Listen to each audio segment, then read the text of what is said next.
Harm reduction for adults and young people who continue to vape involves strategies and advice to minimize the risks associated with vaping, while acknowledging the challenges of stopping entirely. Here are several harm reduction tips. Educate yourself on the potential health risks associated with vaping, including nicotine addiction and the impact on lung health. Awareness of the risks can motivate safer behaviours and reduce usage. Try to reduce the frequency and amount of vaping.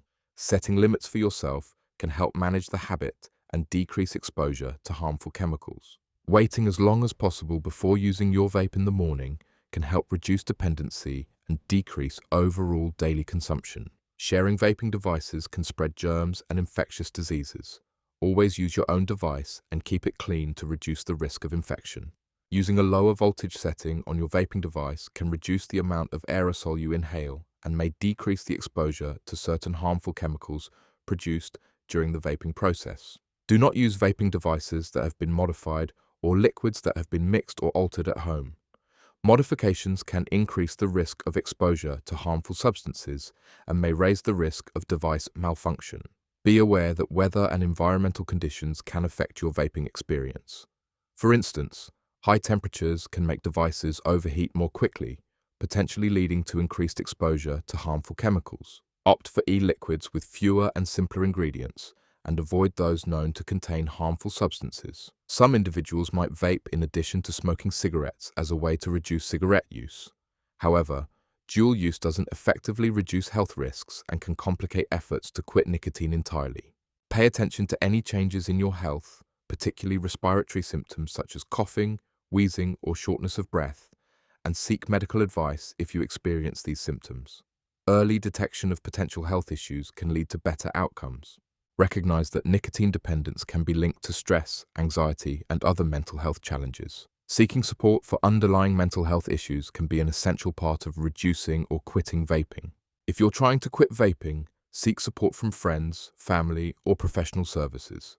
There are many resources available, including counseling and nicotine replacement therapies. Online forums, local support groups, and cessation programs can provide encouragement, advice, and support from others who are reducing or quitting vaping.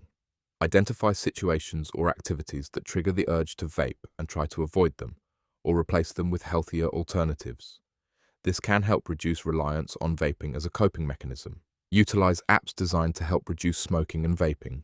These can track your usage, set reduction goals, and provide motivational support to reduce or quit. Engage in activities that promote overall health, such as regular exercise, a balanced diet, and adequate sleep.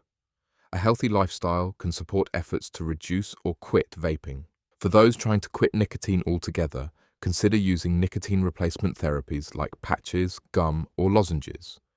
These can help manage nicotine cravings and withdrawal symptoms during the transition away from vaping. Vaping, like smoking, can lead to dry mouth and throat. Staying well hydrated can help alleviate these symptoms. Only use products from reputable sources to avoid the risks associated with counterfeit and black market products, which may contain harmful substances not found in regulated products.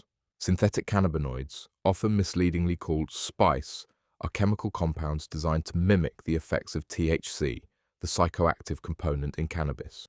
However, they can be much more potent and unpredictable, leading to severe health risks including rapid heart rate, vomiting, violent behavior, and even severe illness or death. Genuine products usually have high-quality packaging with clear labeling, including ingredients, manufacturer information, and sometimes a QR code linking to lab results. If the price is significantly lower than market value, it's a red flag for counterfeit products. The only surefire way to know the composition of a vape product is through laboratory testing, which is not typically accessible to individual consumers. There's a belief that the viscosity of THC oil can be judged by how slowly air bubbles move through the liquid. Slower movement supposedly indicates higher purity. However, counterfeiters can thicken substances with harmful additives to mimic this effect, making it an unreliable test. Properly dispose of vaping devices and cartridges, especially those containing lithium batteries and potentially hazardous liquids. As new research emerges about the effects of vaping, stay informed and be willing to adapt your harm reduction strategies accordingly. The field of vaping research is evolving, and what is considered best practice today may change as more is learned about the long-term effects of vaping.